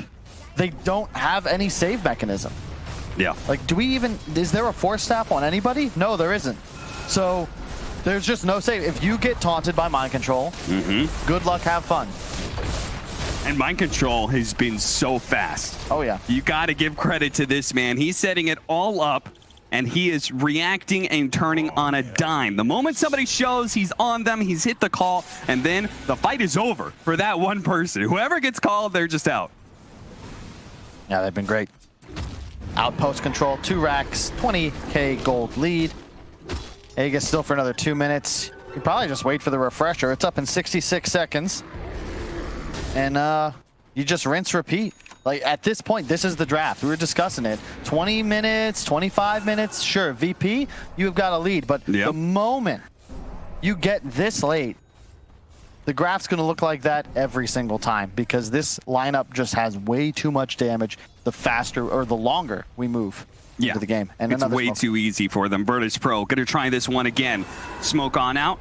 Ice Blast already thrown out for vision there, but they weren't able to immediately capitalize. DM in middle of nowhere. He really is. Nightfall makes a jump forward, doesn't actually find Miracle. Mind Control still managed to find the opening onto the Dark Willow. There goes your Cataclysm. RP onto 3. That's a good setup, but they need Nightfall to be able to put out the damage. He's only managed to kill one, building up the damage onto Kuro. Gets the second one by ILTW with that Aegis. He doesn't care. A buyback arena. Mind Control, though, with a buyback of his own, boxing in and managing to catch the Ursa. He's not going to let Nightfall get away so easily. Mind Control, Miracle, they actually both going to get caught up in the skewer. Miracle's the one to fall. Now a terrorism being threatened here is going to be able to catch GH. They're trying to save ILTW for last, but it's a dieback. GH running around. Telgan, the double Cataclysm once again. It's going to be able to catch 2, and GPK might just be able to fall off of this one. The Shadow Blade is getting him away. Meanwhile, the second life of ILTW allows him to be able to go back in. Dark Willow back down from the tornado will die, and that just leaves GPK. Last one left alive, followed by Haunt Illusion, but it looks like he will manage TP back. Virtus Pro still have buybacks, but it's looking like they are running out of gas. Oh, so sick. GH stole the RP, but it was still on cooldown from the earlier usage. Re-stealing does not change that. Wow. They used both buybacks, though. Like, they had theirs available. Okay. 2 pop out from VP as well, but it's a 4-on-5. Miracle used the refresher. ILTW does not have that second life anymore. And he's putting himself forward as the target. You could see they do not want that target. They want Miracle if they can. Eon Disc for Mind Control. GPK creating a little bit of a tunnel here for him to be able to jump to the back line, see if he can skewer them in. Finally, they're just going to have to go for ILTW. They're all in onto the Spectre, but that is exactly what Nigma wants you to be able to do. He's still healthy, and their initiation has been ruined. ILTW looks to be able to finish off DM, while the rest of Virtus Pro going to cower inside of their fountain with Mega Creeps incoming. Nigma have taken game 1. Beautiful, beautiful. I hear them every time. 3 or 4 times, huge shouts. They're playing for so much. Even this win, even winning this series for Team Nigma does not guarantee them TI. We had a long delay, but the boys certainly came to play, and I gotta say, this match, worth the wait. Shout out to that man right now. The hugs going to Miracle. Of course, not feeling his greatest, but a warrior is able to still play on the stage and put on some serious moves. And be a rock. And it's all of Nigma performed excellently in that game. Again, a big shout out to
Dire team ban. Worst thing that you have to think of. I think the main thing is the fact that Nigma has confidently run it on like pick 17 when they've seen a Timber Storm. Against Beast Coast and EG, they both run the same strat. Okay. I think it's Yeah. again, it's early days in the draft. Nigma banning out the Viper to start with. I notice every single DPC against VP, it's like Enchantress Timber are the ban. Every single game they do not. So it is interesting to see. Worth mentioning that VP do have no draft penalty. 10 seconds. Retribution. 5 seconds. They know what they're doing because they have played already 29 games, you said, T? Plan anyway. This was their Nigma. Check Let's that just their assume Chieftain, it's 26. So 26, still okay, fine. so many compared They're to working their way VP's. up. And just to clarify in regards to the penalty, that is simply the bonus time that the team gets. So after the mandatory time you get allotted for, you have an additional pool of like 2 minutes 10. So 5 seconds. Nigma's losing a little bit of that. You know, I think for a lot of games, not to downplay the lost time or whatever, but I do think, at least from my experience in a lot of games, the bonus time that you're using is usually for kind of talking about the picks that you've already thought about. You know, it's like 1 in every 3 games, 1 in every 4 or 5 games, where that would actually make you draft. And like, you know, when you do use the bonus time, it's effective, but it's not really that often that you deliberating on this. I will say that that there are no curveballs. Enchantress. VP That's starts true. Pull out some cheap. Might Right. start dipping into that reserve time. Oh geez, save 4 position score Wind Ranger that we were talking about 6 hours ago. Yeah, make them think about it, Yeah. exactly, and then they don't have the time. Although apparently, Just kidding. it's like do the draft. neither team has any time according to their Just wanna go to picks bed. and bans. But this is why I think you know, TrueSight and all these kind of documentaries about that are so amazing, because you actually get to see the players' reaction to the pick. Like, you think about, oh, they're spending a minute 30 on this pick. It's like, in reality, is it actually them complaining about the hero? Are they kind of strategizing? That's the raw emotions always. Plan anyway. Either way, we have a very quick draft here. The Mars TA, of course, we heard earlier about how Virtus.pro, even though they haven't played many games, the kind of the scrim talk around shop, around lunch was, of course, they are a big fan. Yeah, just like every other team at this major. China's favorite monster first Razor. Yep. I think that's 5 seconds. counter pick. Met mix. It's Dire's turn to ban. That's been Nigma's response too, and they even do this with They've done this with Enchantress before, and I think Gov said it really nicely in the previous panel that if you actually pick some hero to play with the Razor and run at the TA's lane and run at the TA in jungle, then it looks incredibly good versus the TA. And Enchantress, that solves kind of both of those. If you show up to a TA's lane and you slow her, the TA is going to die, and then it's also a hero with the creeps that can run into the jungle and be annoying for a TA. I'm dead. The key thing here is, though, building on top of that, is the fact that if the TA and Razor are left in like a pure 1v1 matchup, the TA can play around like an early boots, disconnect from the static link, and still farms fine, because unfortunately, with how the mid lane works, if you can't play the lane, where'd you go, Jenkins? You just go jungle. There you go. You just go to the jungle. So that is kind of where it is key that Nigma is able to play out their side lanes quick enough to then collapse into mid at an efficient time to then truly stop the TA from farming both lane and then. I think this Mirana hero in general is very underrated. It's got a really high win rate on Dota 2 Pro Tracker, on Dota Buff, and the higher MMRs. And I think a big reason why this hero is decent right now is, you know, the arrow's great, the scaling is good, the Ags is good, earned, all of these items I think are fine. But it's more so the fact that the ultimate lets you disengage from bad fights. And in so many of these games, the game is determined by fight selection. Brian was talking about it, like Nigma is particularly good at. They select the right fights to actually play in, and it ends up winning them the game because they take that one fight where they wipe all 5 of the enemy racks. And Mirana lets you do that fairly nicely. And let's be real, even pro teams, they always have that one fight where they forget to have the. We're all human. Naturally. We all make mistakes. Sometimes you don't have slots too. I mean, it's actually reasonable on a core hero to not have slots. You got a bottle, you've got a wand, all of these small items. Like, where do you drop these? You kind of rely on your support. So This time, Nigma pick up the Spectre a little bit earlier in the draft. I think this is because they see all of VP's picks as like kind of face-up value. Mirana Mars in the side lane. The A is the mid. There is no real kind of threat in the draft from flexibility. Therefore, they are confident to pick these heroes. Wow. We have been cooling off on Snapfire. The tournament has progressed. Most pick support of the entire tournament. Not most, most contested, not most pick. It's a 50% win. Nothing bad. Overall, I think her shtick. And of course, you now have the Wyvern pick, which is 4, where you go for the Locket, you get Embrace Talent, you get a Glimmer Cape, and now suddenly all this kind of single target damage is fully mitigated. Eat through the magic damage of Snapfire, and then of course you fully remove TA from the game. Where Nigma, they're going to be playing big kind of, even though the supports aren't the biggest damage dealers, maybe more, it's their ability to keep their frontline alive early on, to buy time for Spectre to get farm, and then eventually Spectre, when you have heroes like Mirana and Snapfire, these heroes will just die, especially if Mirana doesn't have any leaps and Snap have a cookie, the high ground. But Nigma's draft is about kind of getting this race.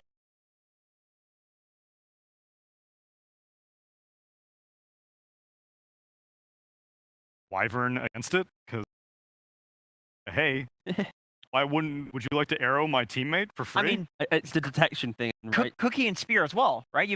These are 3 skill shots that you can set up with the Cold Embrace. But we were talking about disengage. Wyvern is one of the best heroes in the game at doing that. Again, this is why you see this hero with such a high win rate, is because everybody's just group fighting and you the bad fights and make them. I guess the main thing here is the fact that Nigma, right now, they are playing around the Ench creep being their front line and Razor having maybe an early BK. Like, of course, they still need one more hero. They need the mind control hero to round out that draft. But if that hero doesn't have a bit of front line, Nigma might have difficulties with some of these early engage. VP, it's so simple. In laning phase, they've got the Mars Spear into arrow combination. They're going to have Snap plus some carry. And they're going to have easy ways to find kills and just... I think the lanes are going to get weird for VP, because I think you're going to expect that this Enchantress is likely going to be dodging Mirana. So you play mid with the Razor, just dual lane the out. Seriously, game. that sounds fine. And Nigma has done this before. They continuously run GH as a safe lane support from the 4 position, and you've actually seen Kuroki go beyond godlike twice, I think. So this kind of 4/5 Enchantress, 4.5 Enchantress, quite good in this. 10 seconds. So maybe we won't actually see the Mars and the Mirana together, just 5 seconds. the lane setup. Nigma's going to... That's dire. Down here. Second phase, my carry pool is getting smaller. So far this tournament with Wyvern, they've paired it with DK and Mars. New pick 10 seconds. playing. A lot of the bans so far have been targeted towards him. DK, Dark, 5 seconds. Tide. Well, yeah. Sometimes might argue like a Centaur, but because Mars in the arena, that often kind of mitigates the desire to really... Legion seems quite decent against the Mars Spear. Like a pipe Legion, like a double bracer phase pipe style? Yeah, a little bit of lockdown, which I think some. How about both? Just for a bit of push? No. There's not enough disable. You just want the beefy boy, don't you? You got the double global, which I do like, but then they're 5 forward. Oh, Beastmaster. Okay. Hello, Pop Cool. It. All right. So this does make the Mirana's game a little bit easier, because whether or not you're against the Enchantress, you can just like put Mirana in the safe lane. You're always going to be killing that boar. And even if you're not starting against the Beastmaster, being able to roam and kill the boar, which is now the only beast summon, 5 seconds. quite nice. And then it denies the Helm Dawn build. It's really about killing that. It's quite important. For me, it's going to be the idea of what type of beast monster are we going to see. It's going to be... Could also be like a mid beast off lane Razor. Okay. But, Full playing the Mars. Oh. And DM is going to be the offlane. Nice. Wow, That's a cool draft. it does put a lot of emphasis on the TA here. But I can't say who's actually playing the Razor. Miracle's playing. Miracle's playing Okay, it. so it's gonna be Razor. This Yeah. is interesting. Yeah. I'm wondering how Mars does against this hero. I would imagine it does very well. Yeah, Either sure. either the Mars gets a stick and the Beastmaster goes for some Axis build, and then you're spamming back at him with the free mana you get, or he has a boar and you have huge reduction from your bulwark. That seems pretty solid hero against. I think the key thing from VP is they pick 2 off-laners so that there isn't a need to enable a carry, to enable someone. So these heroes can be left independently by going like Phase, Bracer, Wand.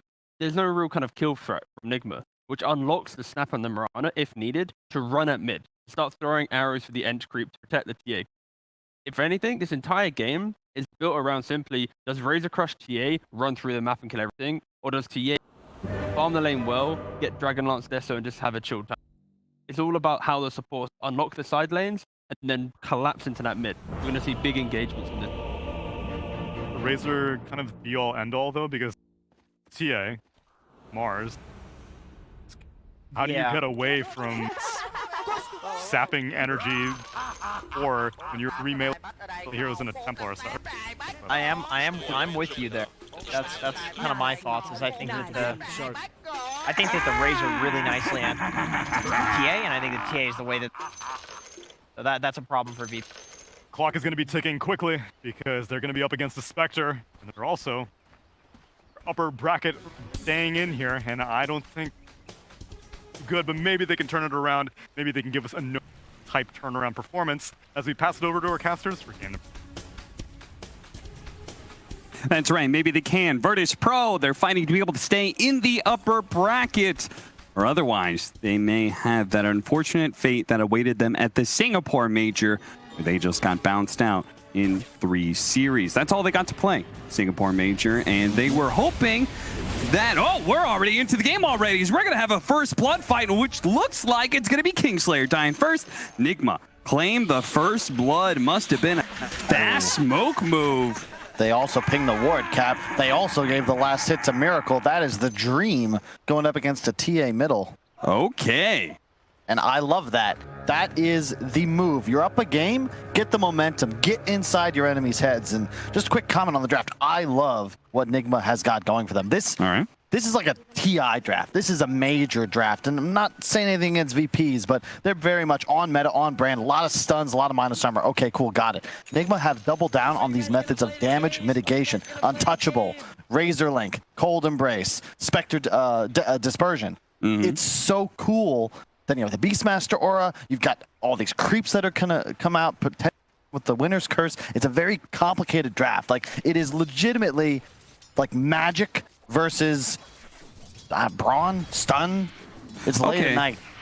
So why is that so important to you? The damage manipulation, armor control, like why are these things important to you? What do they represent? Is it because it's better team fight? Is it because it's guaranteed late game? What is it? My theory is that the power creep in Dota has made percentage-based scaling mechanics significantly stronger than people realize. Talents and neutral items represent more gold, more damage at earlier timings. It took a lot longer to get your damage numbers high enough for percentage-based mitigation effects to have a huge impact on the game. All right, LTW being pressured quite a bit there in the top lane against the Snapfire Mars combination that is sitting there. I can buy what you're saying, by the way. I think that that is definitely a big factor. The fact that there is a significant amount of power creep that has happened in Dota, whether it's, I mean, neutral items, talents, and the fact that we now have the other side of talents that are also available, going even past 25. There's so many different opportunities to be able to allow your hero to scale. Miracle being poked down a little bit. It's looking good so far for VP's lanes. So they're pretty much just roaming around each other, it looks like, between Kuro and Save. Save looking to be able to arrow every single big creep that Kuro picks up.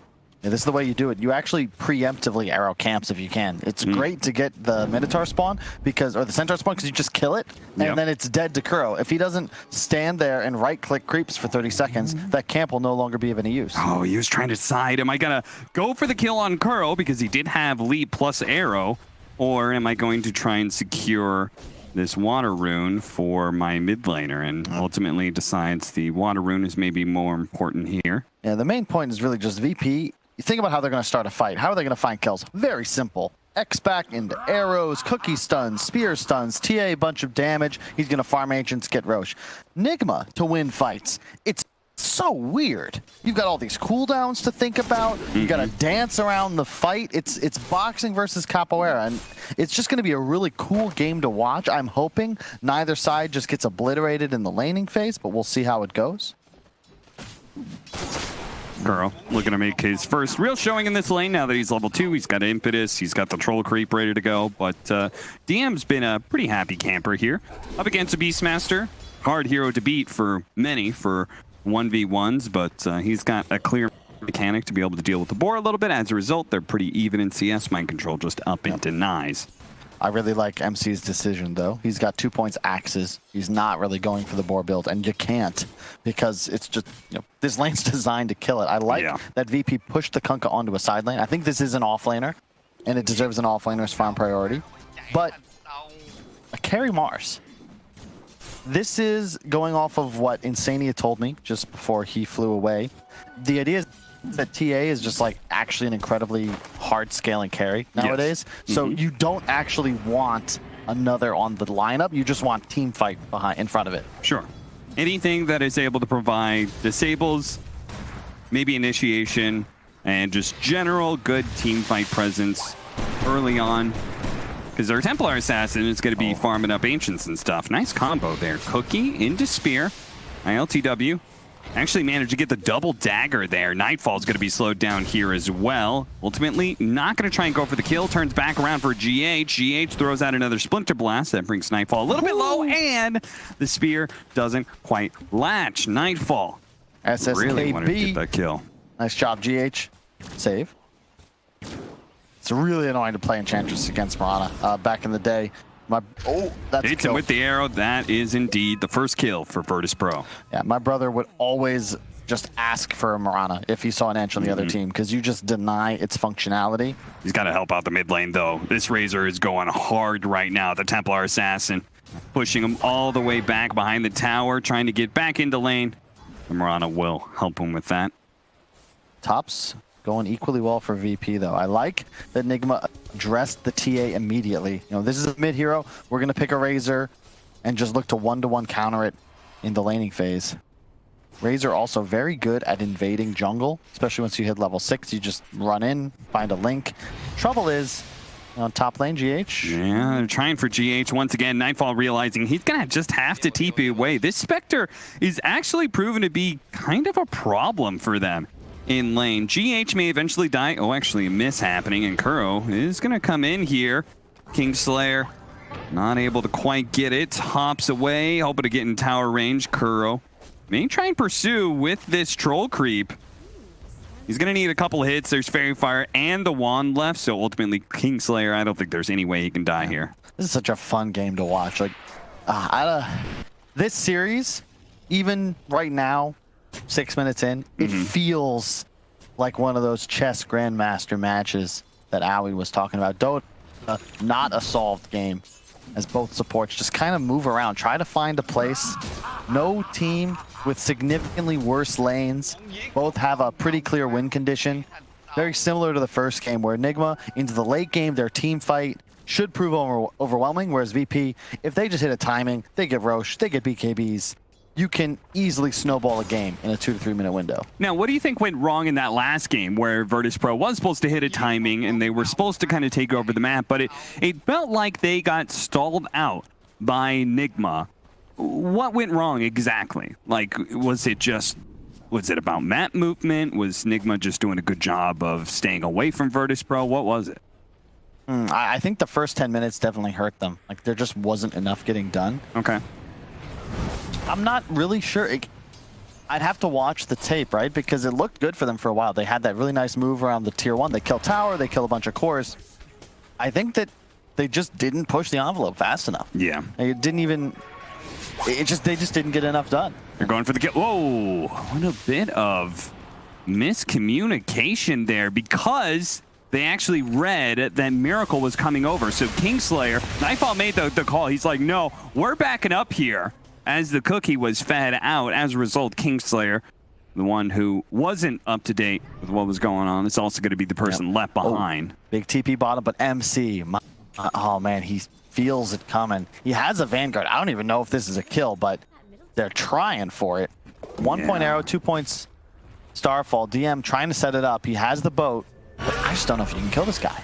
Gets the oh, the Winter Wyvern. They're actually going to be coming in. The arrow instantly landing onto the Winter Wyvern, but is that going to be enough to be able to save DM? The boat's coming in here. That'll help him be a little bit tankier, but it feels like the damage has already kind of been done, and it's building up as the axes continue to hit. DM turns around and does what damage he can, and also lays out the X to make sure that Save can get away safely. That was a big part of it in the last game, too, if you remember. A lot of pickoffs. And really, maybe it started with that pickoff on GPK mid, right? Yeah. He's 4 levels ahead, dies immediately to the Cataclysm. So you don't have that answer as Nigma here. You don't have some crazy power spike where you can just suddenly auto-kill an enemy. Sure. But they have a much better laning phase. Their draft is a lot more geared for the mid game. And so far, they're off to a great start. And look at the warding, too. Love this. Crow did a little run through top before this move, so they have incredible vision for their top safe lane. Well, one of those wards was actually laid down by Miracle. It's now going to show himself onto GPK here. GPK instantly TPing away, but not too far. TP'd onto the tier 2. So we wouldn't totally ruin his farm game here, but he's still being kind of zoned out by all of Nigma. They're just moving around this mid lane constantly. This is called denying a triangle 101 as Miracle now continues to farm TA's map, and the wards help them. Like, they're not even playing in the mid lane. GH, you can take that, nuke it with your W. We're going to deal with jungle, and they have such great vision up here that they can just play in between tier 1, tier 2 if necessary. VP, the downside of this draft, if they don't have Mars or Kunkka, they don't actually have real kill threat. Yeah. You can't auto land a cookie or an arrow. You need setup.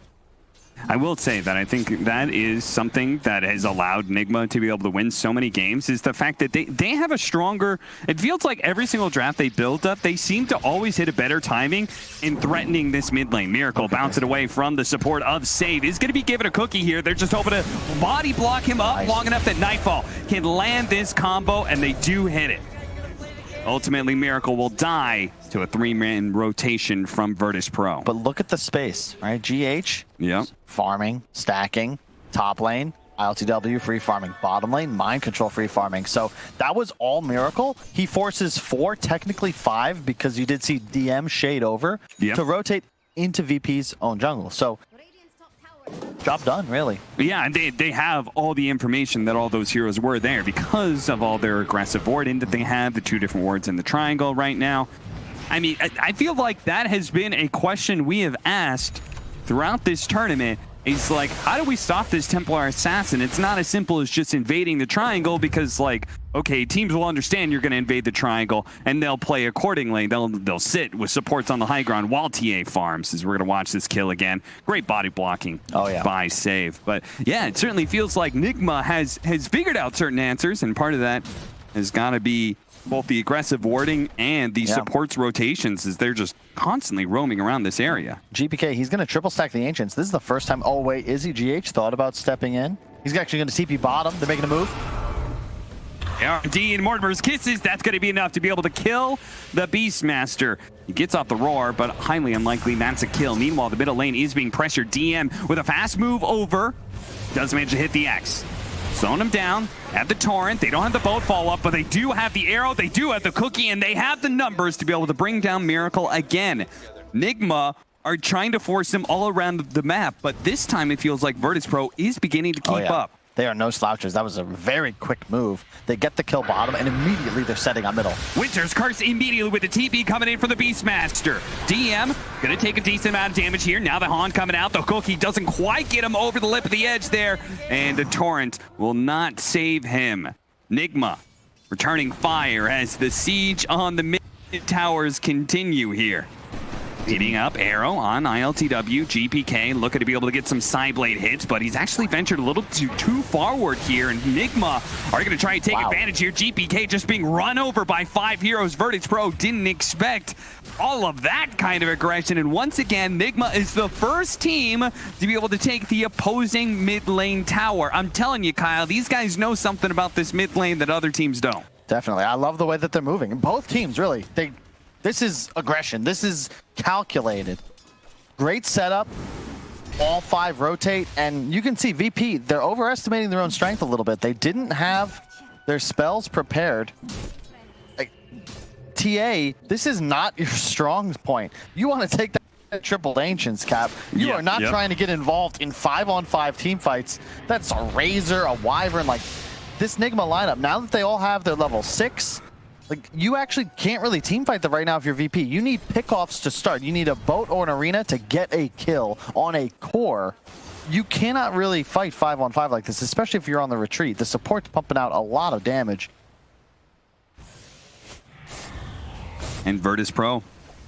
I mean, I think the panel was saying something about, maybe it was actually last series. Maybe you were the one saying it. Maybe big part of like just early game control and map movement is just abusing the small mistakes that people make, and that was a small mistake that Virtus Pro made, right? Is the fact that they tried to go and take that mid tower themselves. ILTW dodging a lot there. Unfortunately, there are too many options here. Is Virtus Pro okay? The Cold Embrace, Winter's Curse.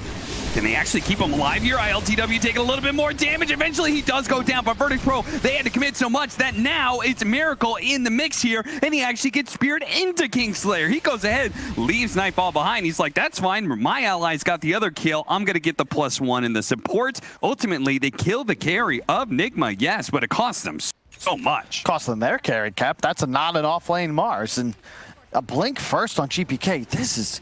I don't see this out of him very often, especially he's just now starting to skill up Meld. This didn't feel like it was planned. They're feeling the pressure a little bit. 2K down. They know. They've detected. I think he might have gone invis before that happened. They may not be expecting all of a sudden this onslaught of damage from GPK. He has to be able to blink away from the Razor, though. That is why he picks up that item. Save, gonna go for the TP out. The damage comes a little bit too fast for him, though. Kuro ultimately takes the kill. So that's a killing spree given away as well. This is just going... Nigma is further ahead than the 4K you see on the screen. Their draft is not supposed to be crushing this hard. Spectre in the late game, you see the all-chat NA Dota with some of the best fan packs. My favorite is, of course, Arkosh, but Halberd now on the Razor. Good curse. That Winter Wyvern, the Cold Embrace, plus the Winter's Curse. Even if ILTW dies here, they have just had to stay there so long that Miracle's rotation comes to great effect. And it's just the vision too, man. I mean, check out this map. You come back to live. Kuro got the chuckles because he knows they're feeling good right now, but it's just this deep ward. I feel none of the ones they placed earlier had been countered, and I just feel like every time we toggle to just dire vision, we see multiple Radiant heroes. Bear in mind as well, the bird. Another very valuable summon. You can see it as a makeshift ward on a choke point. It just provides so much control for Team Nigma. And in addition, they've got their tools online. How is GPK supposed to kill people with 2 points Meld, no Deso, and against an enemy Razor with a Halberd? Yeah. It feels like he's got to answer this Razor in so many ways that he's going to stall out his own game enough that Spectre is going to swoop in at some point in time and take over. That's the thing. The Nigma lineup, it scales, right? It's going to continue to grow in terms of its damage output. VP, it's all spell damage. It's TA with the right clicks. Everybody else is 1 round of spells, and hopefully, did that kill something? Because if so, we can keep going. Otherwise, no.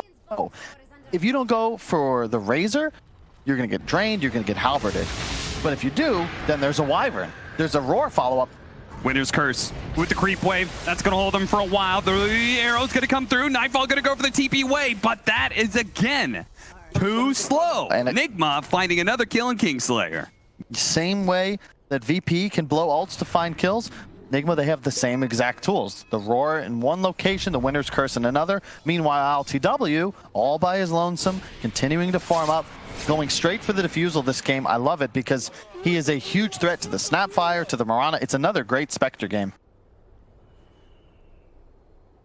Nigma is definitely showing that they have just gotten better over this major. They had to go through the wild card, did very well for themselves in the group stage, and it feels like they have had, I believe, they've lost 8 games. 8 individual games here at this major, I believe.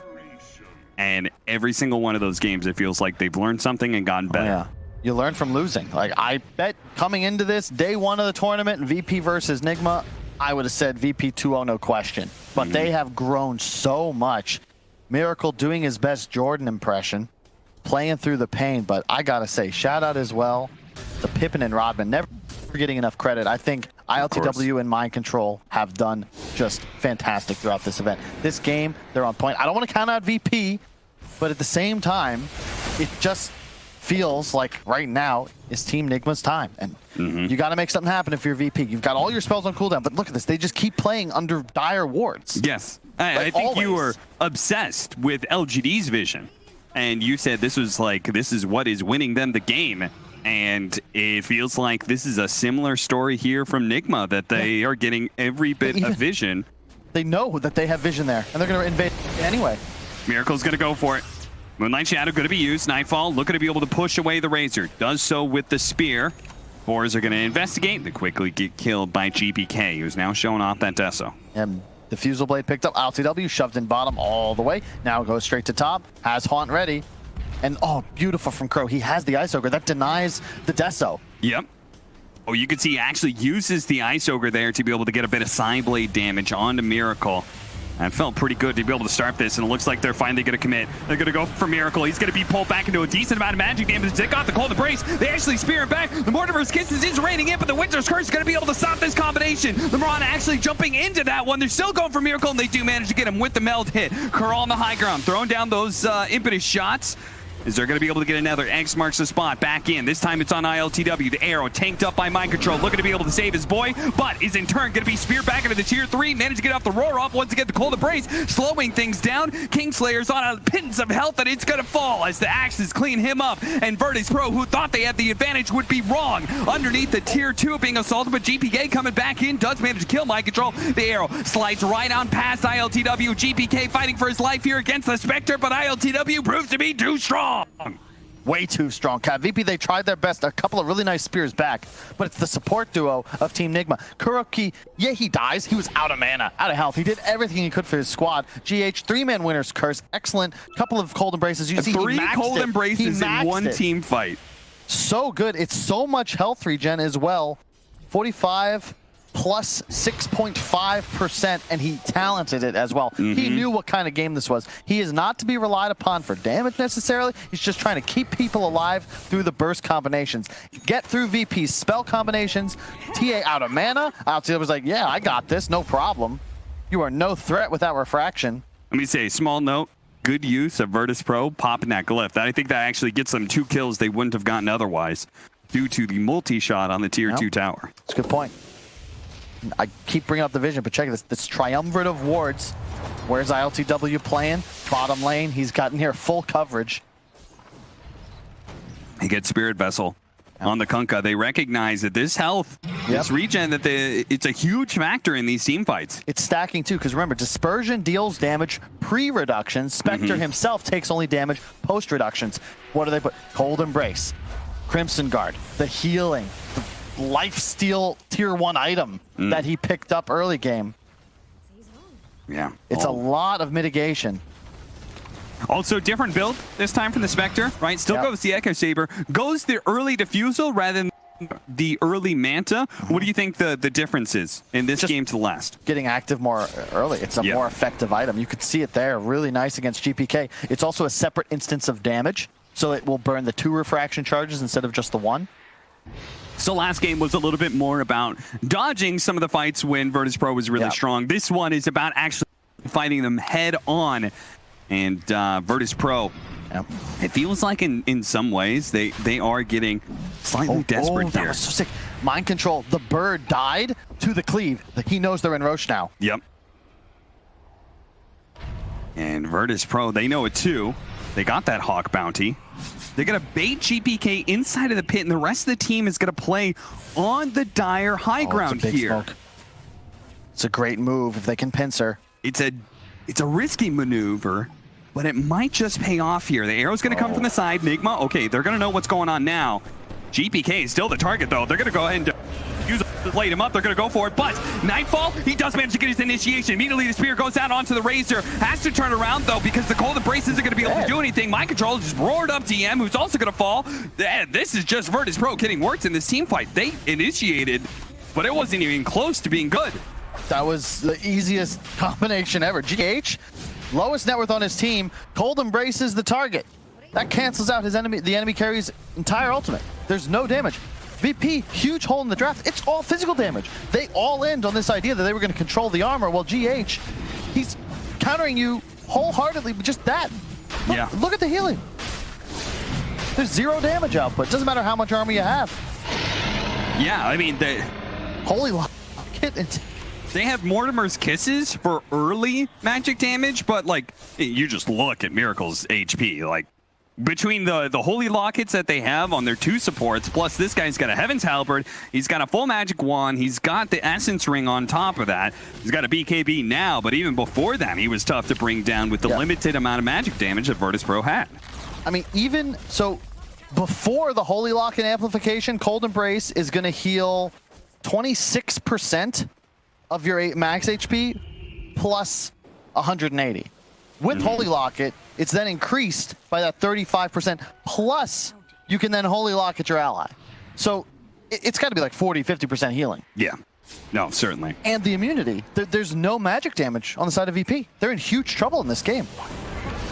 Yeah, and it's just getting worse and worse and worse. Game 1, Virtus Pro, they had their moments. Game 2, it's all Nigma all day. They have the late game as well. Yeah, TA top of the net worth. GPK certainly doing his part. He'll have his BKB up soon. Now has the Dragonlance. But yeah, I haven't seen anybody go Blink before Dragonlance Deso in some time. And really didn't feel like much got done with it. ILTW feeling a little feisty here. Save. Quick reactions by him, but he's underneath the Hawk right now. And doesn't realize it. It's going to be roared. Does have his Yule Scepter now. One more leap, maybe. But that's only going to take him so far here. As ultimately, he is going to die. Another 3 minutes left on the Aegis, too. It's wild watching ILTW play different corners of the map and having the wards pre-planted. Like, I don't know if they're scripting this or what's going on, but he was bottom. Those wards fade. Now he's top, has another great one. Controlling his jungle with the Aegis as well, so he's just fine. DM. Oh, he caught the X. Oh, okay. Yeah. That was smooth. ILTW set up on that one. DM had a while to be able to figure out what to do to get out of that situation. But it's interesting that nobody of Nigma tried to take advantage of that move. They wanted to stay controlling this bottom part of the map. We'll see. I don't see a way for VP to win a fight if they don't just kill Wyvern. Like, he has to die at the start of a fight. But keep in mind, they're also reliant on blinks on both Mars and TA. And if ILTW just presses R, how do they find the back line? Look at this, one after the other. They're trying to clear out the top lane. And ILTW is just able to solo push them away. They can't contest him. He's got Aegis. You don't fight into Aegis Spectre. How is he so confident that the Virtus Pro doesn't move a 5-man up to him? I think he just trusts his team. They're going to get there in time. And they need to blow just too many abilities. If GH is hiding in the trees, like, GH is never showing on map. Maybe throws out a blast and backs off, but you know, they've learned their lesson. A Cold Embrace, a Winter's Curse to turn things around. Like, ILTW, he's like VP's vision. You can see they see nothing. How do they know that he's alone, even though they have a ward? They're gonna. Okay, that's a BKB used by the Templar Assassin, and Nigma sees it too. Oh dear. I'm looking back at the VP booth. I don't see the table tilted, so it might be just the team. Right now, not looking good. The tier 2 will fall bottom. We've seen this in games previous. Now opening up the outpost. VP, you can't fight into the Aegis, so you're going to have to wait that minute. Pop Moonlight Shadow, but half their team is currently underneath the Ward Sentry combination, so. Nigma, they know. and still playing aggressive here. ILTW going to pop the haunt, get some vision of some of the heroes. They're going to go for Kingslayer is going to be the target. Yeah, he's going to very quickly get swept up. Just Miracle and ILTW by themselves are able to just kind of sweep through this top lane. DM going to go for that one more creep wave, and it may get him caught in the end. He's going to go for TPL. The shard usage, tidal wave, pushing GH away so he could successfully TPL. That was fun. That's a cool move. Oh, look. Oh, my God. They know, Cap. Everybody watching at home, I'm sure a lot of players staying up past their bedtime to check out this series, was the title fight of the card today. Double Holy Locket, mech on Enchantress. Yeah. First pick Enchantress. Something to see here, folks. And the item build. I mean, Miracle has the Halberd BKB. He'll go AC next. All about the team play, the auras. I mean, Ice Frog's just sitting there watching this game, maniacally laughing. He's like, it finally worked. Holy Locket finally got enough buffs. That now it's meta. I've always joked that healing is sort of like reverse pure damage. Hang on. Primal Roar leading off. DM going to be given the cookie. Actually bounces into the Spectre here. Trying to line things up. They're going to go for Kuro, see if they can blow him up real quickly with the Mortimer's Kisses. Yeah, they've got the position 5. He's certainly dead. But can they bring anybody else down? ILTW, he is rather tanky. The shots are coming in. Can they finish him off? The Witcher's Curse, the Cold Embrace, and here it goes. He's healing up. They need more damage. DPK is able to put it out, but he can't survive through a TP away from Edward on Virtus Pro. But again, Nightfall just not able to complete it. Miracle with the double damage cleans things up. GH took his sweet time coming to the team fight. Gets there for some offensive firepower. The Cold Embrace, yeah, the Spectre still dies, but you can see they had to commit so much more time that by the time they're actually able to turn around after the kill, Miracle's got a full drain off, and they lose heroes. That's going to be a tier 2 as well. VP still have life in them, though. You can see GH not there. Kill Kuro first. That healing power disappears. But AC now complete. That is a huge turnaround. 10 armor disparity now that you have to play with this VP.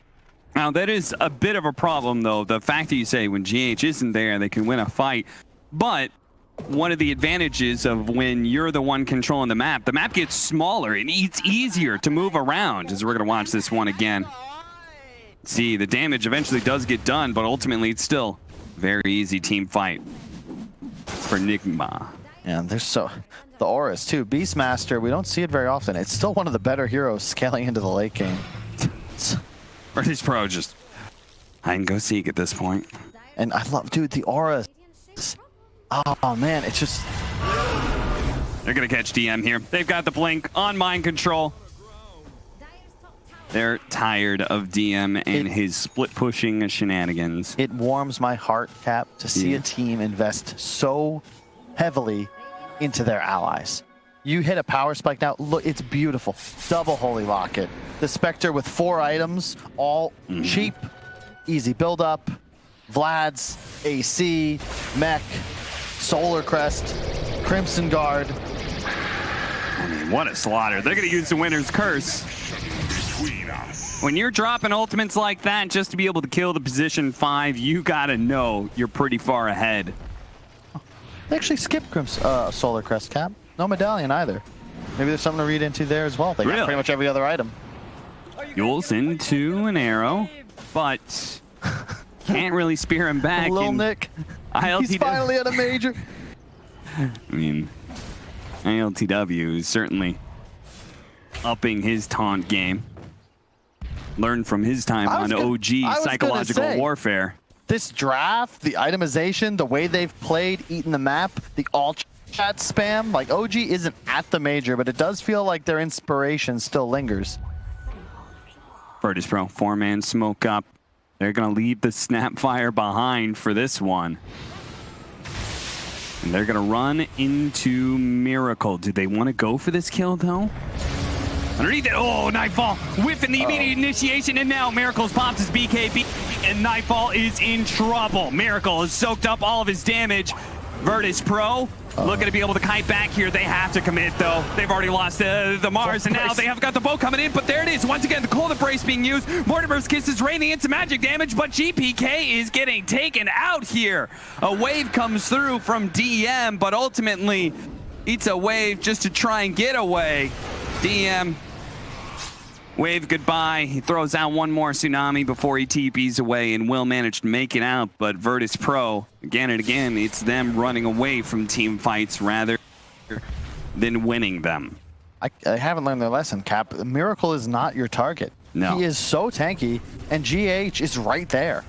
Like, you must stop the Wyvern, and just the healing power. This first clip, if you remember, that did help them get kills. This second one, they can't even kill a creep wave. No, they can't. That's a wreck. DM, not even here, is just farming up wherever he can on the map because there's no point. Without GPK, they have no damage. And hell, when they do have GPK, they don't have any damage because of Cold Embrace. So fun to watch. Second rack's falling. VP on the ropes.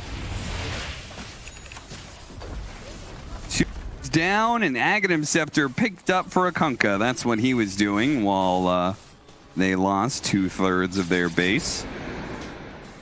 Hey, that preemptive Cold Embrace, GPK BKB'd. He blinked in, and Meld struck a Razor that was already immune to damage, then got roared. They just have answers. VP very much just, they got one punch. They have one concept that they can take to team fights. Whereas Nigma have the ultimate defense. Yeah. All right. This is pretty much it. Virtus Pro, as you say. Last move from them. Smoke up, Moonlight Shadow, straight into a Winter's Curse. Catching two. ILTW going for the back line. DM's going to try and throw out his combination here, but Nightfall's already lost all of his health and all of his damage. Miracle's going to turn that damage right back around onto DM. It goes for a TP away, but the Primal Roar is going to stop that. 2 cores down. This time around, GPK is the one to linger, and a GG is called. They cannot keep up with Nigma, and it feels like not many teams at this major can, Kyle. Indeed. A subdued celebration. It is late at night. Miracle perhaps not 100%, but they will get a day off now. This is huge. Top 6 secured, but not TI. Playing like this, I'm a believer, but keep in mind who waits for them. Next match in the upper bracket, PSG, LGD, quite possibly the strongest team left in this bracket that isn't on stage right now. No, absolutely. LGD and Nigma, there's a reason why they were able to make it through those groups. And for this team in particular, feels like they've just gotten stronger and stronger. God, I love seeing the smiles on these guys' faces. Really made me reminisce a little bit of the TI-7.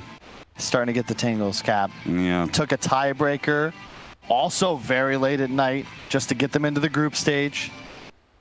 Now, what is it, 2:30 a.m.? Exhausted, but successful. And happy as hell. You can tell. Well done. Their first test here in the upper bracket, a future test in LGD. But for right now, and for tonight, Nigma are going to be your winners, and moving forward, looking to be able to take that grand final appearance that will secure their slot to the International, and will once again mean that Kuro will be attending every single TI. Let's see if they can actually pull that off, though. On the Virtus Pro side, knocked down by one of the strongest teams, I would say, at this tournament, but they got thrashed really hard in that game too, Kyle. And I don't know. I don't feel good about that lower bracket. No, I don't. I mean, they didn't necessarily play poorly. They came in with their standard stuff, but Nigma, they've learned. Yeah. They've had a lot of practice. I've seen, you know, animes typically they're very long. You know, it's a long progression as the title character.